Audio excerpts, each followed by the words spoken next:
So welcome back to another version of Dunwoody Dialogues, where we chat with Dunwoody celebrities and other notable people. I'm Mark Galvin, your host for the show, and I am so excited to introduce you to our guest today. Meet Lynda Lee Smith, and she goes by Lynda. She's not a Lynda Lee. That is correct, just Lynda. So great to be here. Thank you for having me. I am so glad you are here. You are the founder of the Entertainment Tourism Alliance of Georgia, which, if you're okay, I'm going to say ETAG the rest of today's show. That's perfect. Rock on. So your organization is something we're going to dig into, but before we do, you got to hear all the things that Lynda has done. So first of all, I'm a little nervous because you've done over 150 television and radio shows, Yes. and that's just incredible. And you did that starting off in Waycross, is that right? In Waycross, Georgia, yes. That was the beginning of my tourism experience. Right out of college, became the executive director for the new Waycross Tourism Bureau. The new. Of course, this is dating myself. It was a while ago, early 90s. And so it was a great experience to come out of college and, jump right into, an executive director role and really building out a new organization that was not structured. Right. So great experience. I often refer to it when I talk about my career as being a career changer because suddenly I was thrown into marketing, management, reporting to, city officials and being accountable and running over 100 volunteers and Wow. putting on major events and concerts and different things. So it gave me this very well-rounded background That is so that has terrific. carried me forward for decades. Look how well spoken you are, right? And you're comfortable. We have a lot of guests that come in, and we got to help them get comfortable. Mm-hmm. You are already the chair fits you well. You're comfortable in front of that Yes, microphone, and yes. I hear you even have a podcast. I that do. You I do. also do. Yep. So Yep. this is just as great, and so which means we're going to have a great, robust We are. conversation. You've also been recognized as a top 40 under 40 business executive in Georgia by Georgia Trend. And the next bullet here, which is fantastic, this is unbelievable, as you are an international speaker and author, but she presented, folks, this is amazing. She has presented to the United Nations in Geneva. Mm-hmm. So that is extremely impressive. And if we have time, we'll have her come back and talk about that. But to me, absolutely. that in itself has to be a story. You're a Georgia native, which I am. we love. I'm Georgia native Dirt too. roads, yes. I am proud to say I am from rural southeast Georgia, grew up on the dirt Bravo. roads, farmed in my family for 150 years. We still have it. I think that's and terrific. Still dirt roads Wow. today. So I grew up in a very isolated area in Georgia. How many generations of your family are So- from that area? Yeah, so it goes all the way back to my great-great-grandparents who built the farmhouse. Great-grandparents. Oh my They were goodness. there in the late 1800s. Did you say they built the farmhouse? The farmhouse is still there. I'm about to renovate it. Wow. And they built it in the late 1800s. Oh my goodness. So the tobacco barns, all of the native things you think of with a Georgia farm. I grew up in the tobacco era. So, in the summers, we all worked in tobacco. That was the only job you had as a teenager in the summer. There was Sure. nothing else to do. So we And it all... was nice and cool. Whew, yes, it was really cool in South Georgia in July. But I think back to, all the boys getting up at 5 a.m. in the morning and hitting the tobacco fields. And, of course, if you've ever been around tobacco leaves, they're just nasty. Are they It's just really? all the tar, and you get all of that. And these boys are picking this tobacco. And, of course, I was the youngest because I wanted to tag along with the other older teenagers and be in the cool group. I get that. So I was the one who got to do the nasty job of Sure. unloading, with both arms full of this nasty tobacco and then spreading it out for all of the strangers. And those leaves So are big. Are they huge? they're leaves? big. Yeah. Yes. So by the end of the day, I was completely covered in tar from head My to toe. goodness. But didn't having actually- fun. I didn't really realize that tar came out of the tobacco leaves. It's just, they're just sticky. It's just sticky. Wow. So if you touch Kinda it like the all sap day, of it it. just It's a becomes tart-ish. exactly. That's a great analogy. Wow, that's really interesting. All right. We'll have to talk about that over coffee. I Yes, think yes. that's fascinating. Those are my roots. Yeah, I love that. You also got back into, we call it the DMO world, the Convention and Visitors Bureau world. We changed the name to Destination Marketing Organization, Yes, so yes. a DMO. You started with the Johns Creek DMO as their chair. You did that for 8 years. And then more recently founded ETAG. Yes. So full circle, we're very interested in understanding more about what you're doing at Entertainment Tourism Alliance of Georgia. And I just want to kind of give you the floor and Sure. just share, what do you do at ETAG and why do you do that? That is a great question. So I started following the entertainment industry, I followed the entertainment industry even as a child. So growing up in isolated Southeast Georgia, I relate to all these people today saying, I always wanted to be a movie star. I always wanted to be a writer. I was one of those kids. So, but Hollywood seemed a million miles away. Oh, and it really for was. Southeast Georgia. And it was, Yeah, because it's a whole different world. Right. And, but I grew up being told I was going to go to Hollywood, when I graduated, went to college, and, I was going to wind up in LA. And so that was my internal passion. That is what I wanted to do. But that didn't happen because I am also a realist. And I did go to college, and after I graduated, I was like, if I were to move to LA, they would eat my lunch. I know nothing of the industry. And even at that young age, I was smart enough to know I wouldn't know where to start. I have no contacts there. I have no family there. I don't know anything about it. So I didn't. But I wound up, going into tourism and doing a little bit of television and commercials. And I did a lot of modeling and different things, So you were able to pageants back in the dabble day. in some of those I did. areas. That's I good. did. And Okay. it really gave me a lot of opportunity.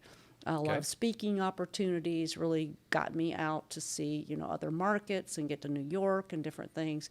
So, so I did play in that world. But, recently with the extreme growth in Georgia in the entertainment industry, I got interested in just what was happening industry-wide in Georgia. And I love Georgia. Right. And people who know me know I truly love my state, and I promote it everywhere I go. So I was very excited that something I had wanted to do as a child that seemed so far away had come full circle back to my home state. Yeah, that's pretty cool. And now that opportunity is right here I love in that. Georgia. I would have never dreamed that. Even in the early 90s, Sure. I wouldn't have guessed that would have happened. So I started following the industry and going to a lot of the meetings and listening to the data that was being reported and all of the case studies and so forth. But in the back of my mind, every time I heard one of those state reports, I thought, that's not the whole story. That's only a piece of the story. They're missing some other critical elements, and that's because my tourism background was kicking in. Right.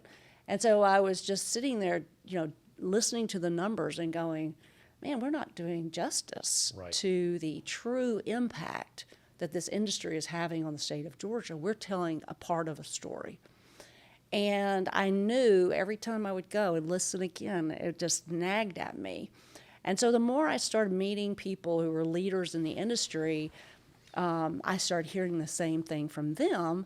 They just didn't have the tourism background. They knew it was a missing component, that the hospitality industry was a huge factor in all of this economic impact, but we were not capturing it. Right. And they knew it, but they just didn't know how we were going to resolve the problem. Yeah, you got to know the industry to figure out what you tap into. Exactly. Right. So, I thought I had done my duty in the tourism world and hospitality industry when I finally gavelled out for my 8 years at Johns Creek. You thought you were going to leave. I it. had. I thought I had. And so they're like, you have the background. And you're also a business person, and you love Georgia, and you love entertainment. And so all of these aspects. So I had a window of opportunity last summer, and I said, if we're going to do this, we're going to do it now.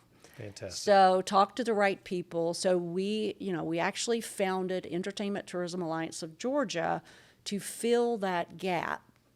And the industry, while a lot of aspects of the industry are connected and functioning very well. There are other aspects that are truly isolated.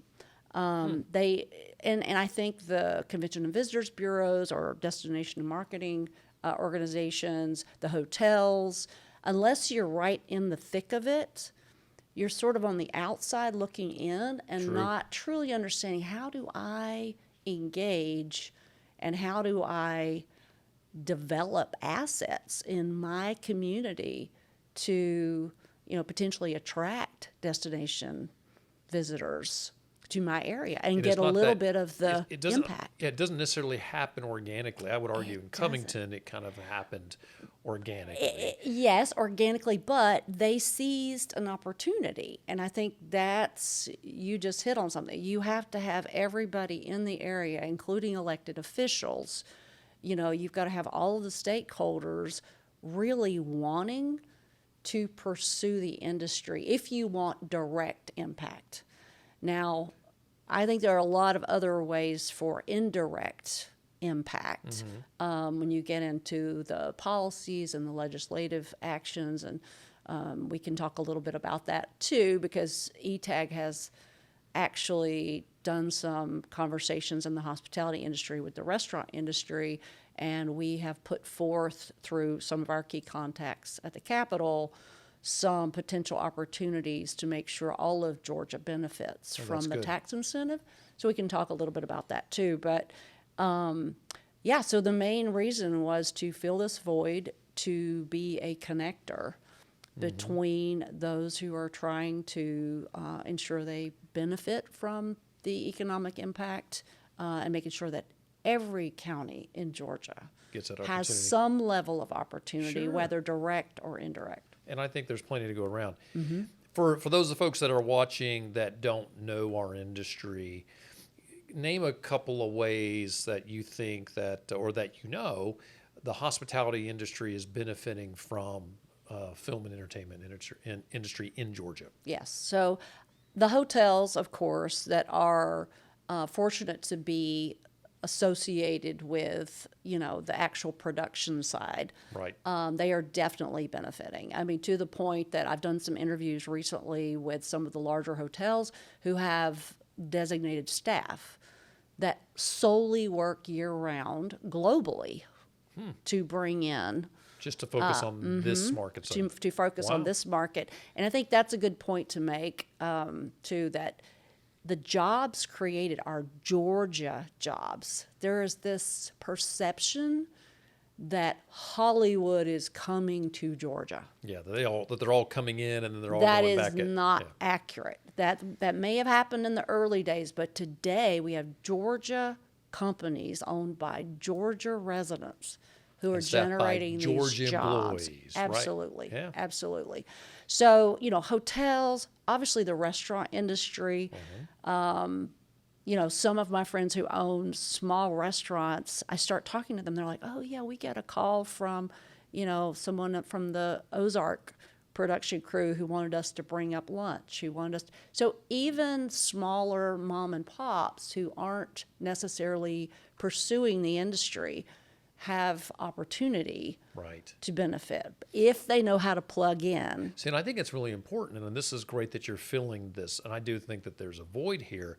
There are plenty of destinations, plenty of cities, and even just specific hotels and restaurants that don't understand that they could win more business, but they could Yes. also run it away if they put up too many barriers, because there's Absolutely. a culture, there is a let's call it a methodology that film and entertainment like to employ as the way they work, and you got to Yes. be able to adapt to that. Yes. So educating folks in the hospitality space, and hospitality is such a broad word, but we're talking hotels, we're talking restaurants, Yes. we're talking anybody that is extending hospitality Yes. to our visitors would be Yes. in that space. Yes. Well, I think that's really great.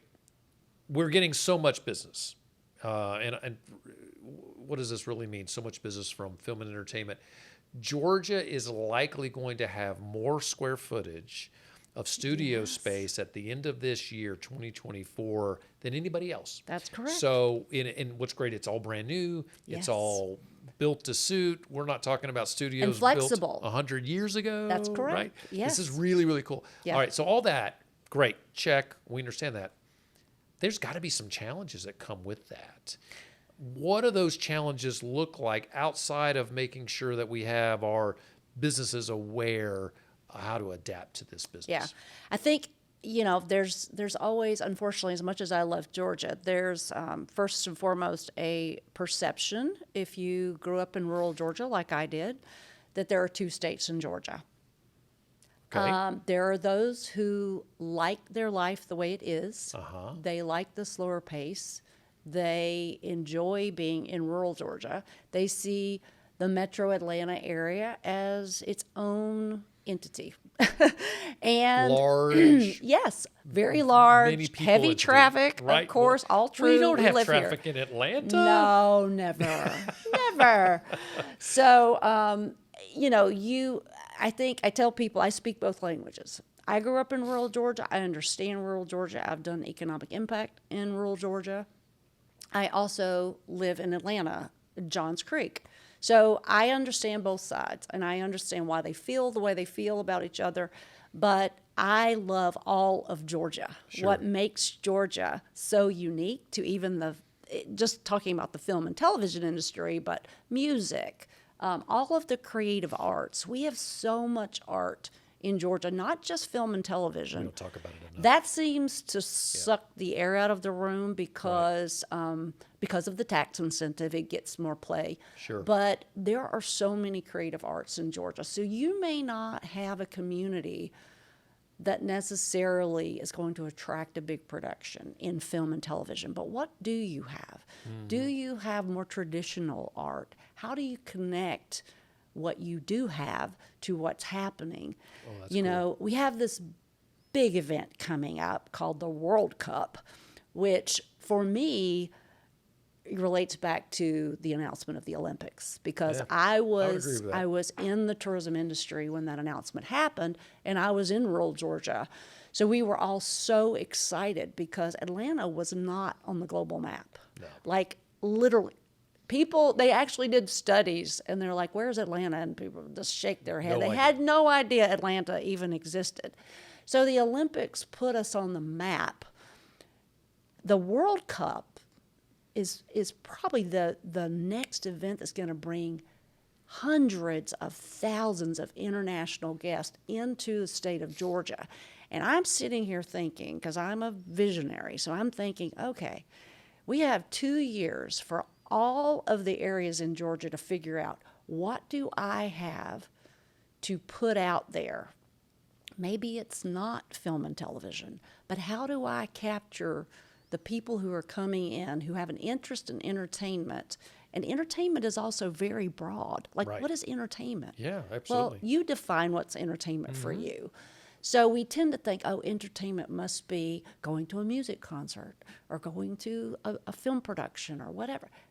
Not necessarily. It Right. could be as simple as, it could be a fashion show. It could be an art exhibit, a traditional art exhibit. There's just so much. You have to look at your particular area. And we did this in Johns Creek because when I took over 8 years ago as the chair, we were a new city with a new CVB and little to no assets to market. And if you're a destination marketing organization, you must have some assets to market. Otherwise, no one's going to come stay in your are you gonna talk about? hotels, Right. right? So we had to create them. We had to go, okay, we have a smaller budget. What do we have? Oh, we have this DOT tunnel that's really cool, but it's really ugly. How can we turn that eyesore into this cool piece of art with all these funky lights that everyone wants to come and see and walk through and take pictures of? Those are the kinds of things you have to do. Right. Sometimes you don't have the big budget. You don't have the geographic location. You have to look and say, what do we have that we can lean into I love that. within our budgets and create our own destination that's unique to our area? And that's really, at my core, I mentioned to you earlier, I have nothing to gain personally, financially, from ETAG. I don't work in the entertainment space. I don't work in the tourism space. I am doing this because I have knowledge, I have experience. I've done this before in smaller markets, and I want to see Georgia thrive. I am a passionate Georgia fan, and I want to see Georgia, all of Georgia, every single county in Georgia that can benefit from this opportunity. And it doesn't have to look the same for everybody. Yeah. And Georgia is such a diverse state, not only Yes. just people, but also in geography, because we touch the ocean. Beautiful. And then as you work your way north up through Georgia, you go from one geographic, a lot of flat lands in the south. And then as you get up north, we do have mountains. They're old Yes. mountains, that the Appalachians, but we still have mountains on the Yes. north side of our state. And so Yes. the topography is very varied. Absolutely. Very varied. Yes. I could probably pick a better word, but you guys know what I'm talking about. Very varied. Very I like varied. that. There's so much that we have here to offer, and I think about some of those cities that are smaller. Mm-hmm. If they think purposefully on ways that they can attract said business, they Yes. could, like the example you use of Johns Creek, Yes. which was originally just a suburb of North That's Atlanta, right. became a city, Yes. and it is a fantastic part Yeah, of now the almost metro 100,000, area. 90,000 people or so 90,000 population. people up there now. Yeah. Oh my goodness. But brand new city, and again, one of the newer cities in Georgia, and when you carve out a space like that has been part of a bigger area, now you have to create a new identity. Right. And so while it's very different in terms of location from being in an area like Waycross, where I was initially, there's so many similarities because they were both new, no marketing plans, no strategy, nothing. You have to get the right people together that have vision and develop a strategy that everyone can get around. And no matter how small your community is, you can do it. I've done it. I've seen other people do it. If you have the opportunity to have some type of direct connection to, and it's interesting because movies were made all over Georgia, even back to the 60s and so forth. So a lot of these smaller rural areas, if they dig deep in their archives, they might find some treasures that they don't even know exist. I'm sure. Waycross is known for the Okefenokee Swamp. It's one of Georgia's natural wonders. And I can't tell you how many movies were filmed in and around the Okefenokee all the way back to the 60s. We had the big movie posters and so forth. And, you should, even if it's historical, you should pull it out and lean into it because people are traveling here because they have a favorite show or they saw some kind of architecture in Georgia or whatever.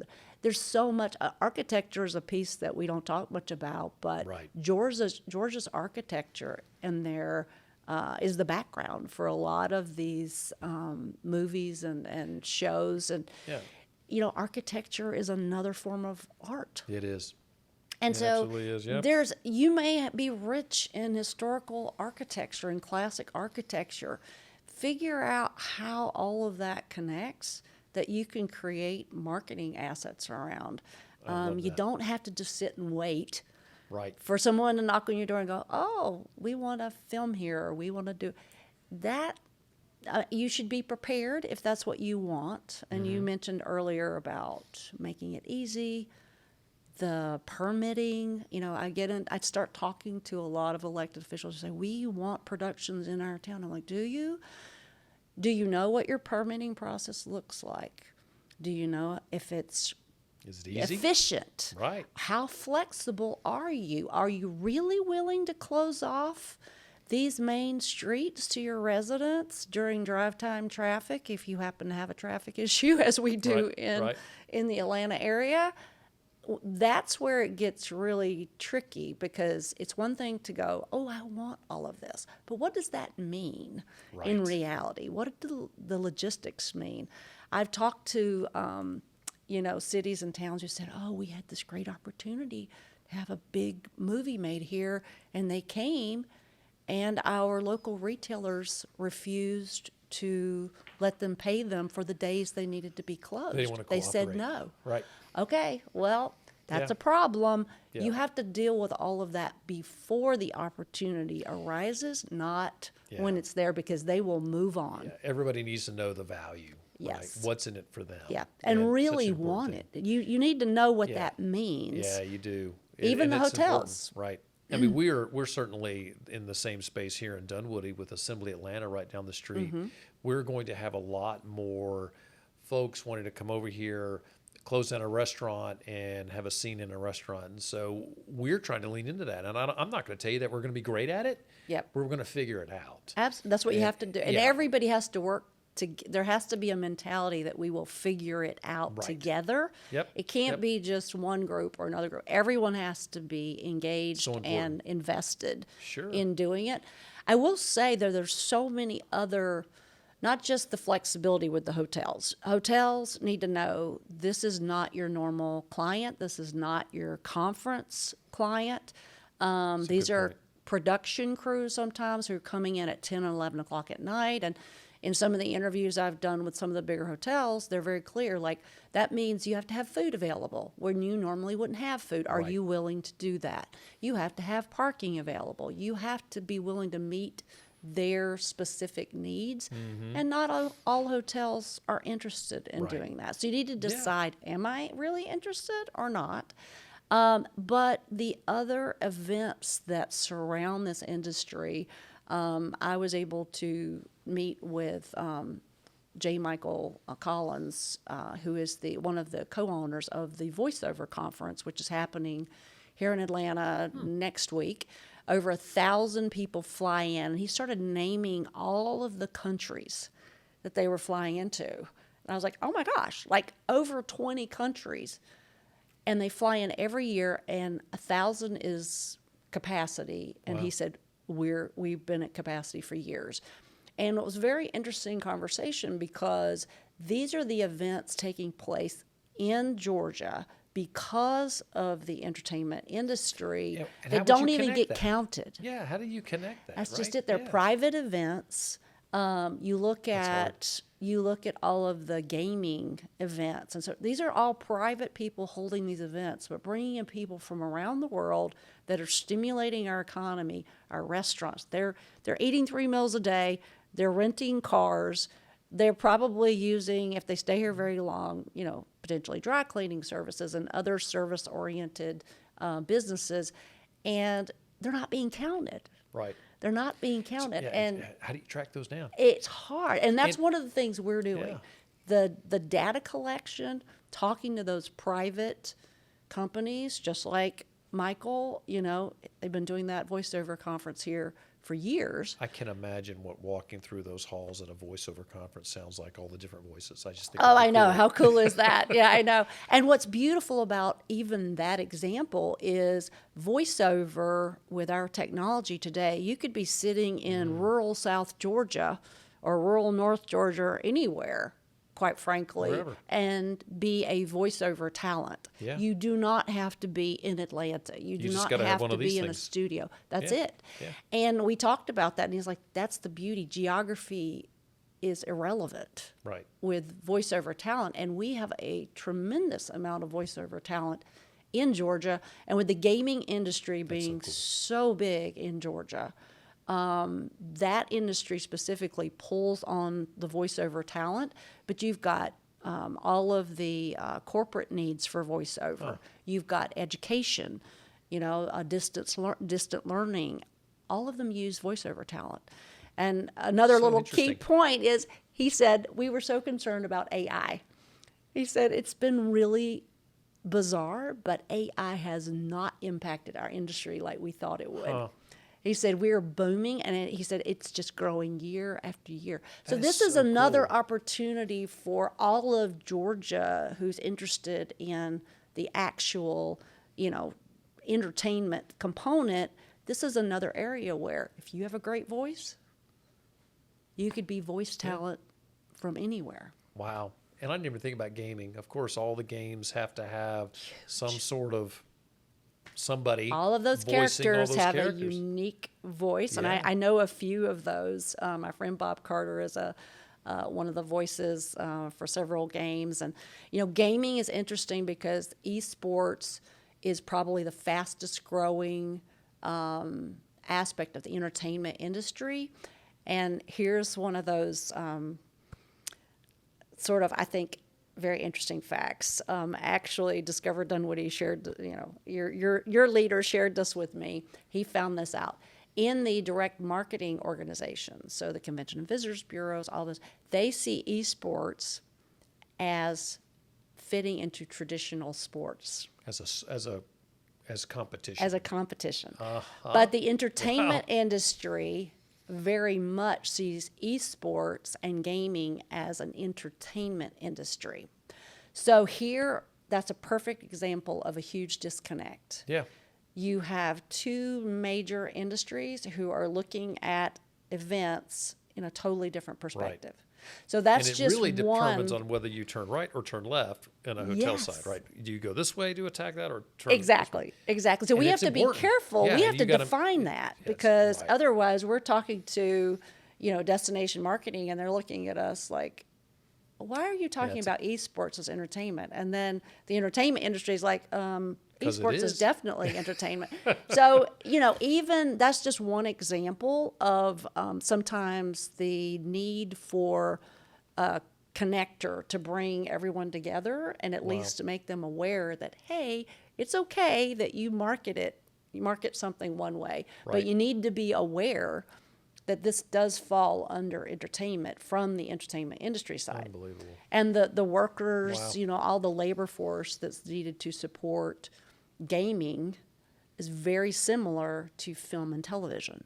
So there's a lot of crossover Yeah, I in can those two totally see areas. that, right? How it's produced is very similar on each of those sides.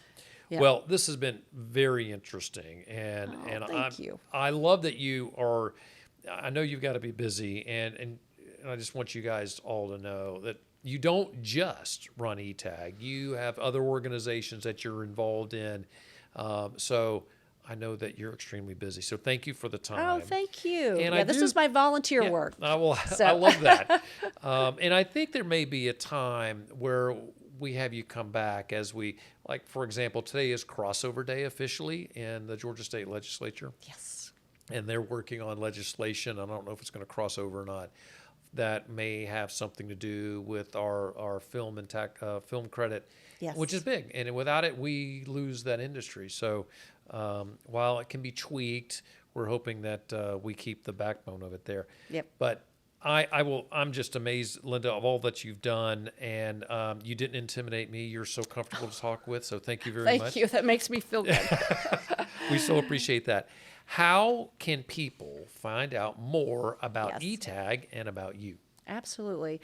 Go to www.entertainmenttourism.com, not .org. We are a nonprofit organization, and so we completely depend on memberships, sponsorships, partnerships. Great. We're very lean. We're a heavy volunteer organization. I donate all of my time Wow. to the organization. My weekends are spent. My full-time job is a CEO. But I love this. I love this for Georgia. I see so much opportunity. And, we're here to advocate, promote, and educate. That's fantastic. Advocate for Yeah. the industry. And so we're doing a lot of work. Case studies are underway with the University of Georgia. Wow. There's a huge event happening in May, the luncheon at Trilith. It will be the first ever entertainment tourism luncheon, and we will have a panel discussion after, and it's really to start to bring these people together, the people who are marketing Yeah. Georgia with the entertainment industry, and have them be able to answer questions and get more insights and how can I be engaged. I see that as a huge missing piece. And then Love we're that. doing an assessment of Georgia right now, too, of all the CVBs to find out what the true knowledge level is of the entertainment industry That's good. and where we can facilitate and connect, others We're also rolling out a mentorship program, which Oh, will be the good. first ever in the state of Georgia. Wow. So that will be unveiled So in much May to as do. well. So little time. Yes. Well, I am thrilled that you're doing this. We as the state, the entire state, every DMO or CVBs, depending on how you want to look at that, they need to know this is an opportunity. Yes. And then have resources that can help them lean into it more efficiently. Yeah, So, support us because there's so much opportunity and so much Yeah. knowledge out there, but we're sort of that. We're bringing all of that together in one place and making cool. sure people have access to it, and they don't feel isolated as they're Right. trying to figure all of this out. Yeah, that they're not doing it alone. Exactly. It's so great. Well, Exactly. once again, thank you for Thank joining you. us today. We so It was a appreciate pleasure. you. Now, for all of you, thank you for watching us. Once again, I am your host, Mark Galvin, and this show was produced by Discover Dunwoody. Our producer and director is Madison Holtz. Our sound technician is Emily Inser Gibson, soon to be Inser Allen. Actually has a nice ring to it. You can go to the library or to our city hall or to NFA Burger or Sproul or our office and pick up your Dunwoody sticker. So remember, we'd love to put a Dunwoody sticker in your hands. You can put it on your car, you can put it on your laptop, wherever. We just love for you to have a Dunwoody sticker. And the price of them is absolutely out of this world. They're absolutely free. Just come and ask for one. Perfect. On behalf of the entire Discover Dunwoody team, thank you for watching. Be sure to follow us on all of our social media sites at Discover Dunwoody or check out our website, discoverdunwoody.com. Until next time, enjoy the day and come Discover Dunwoody.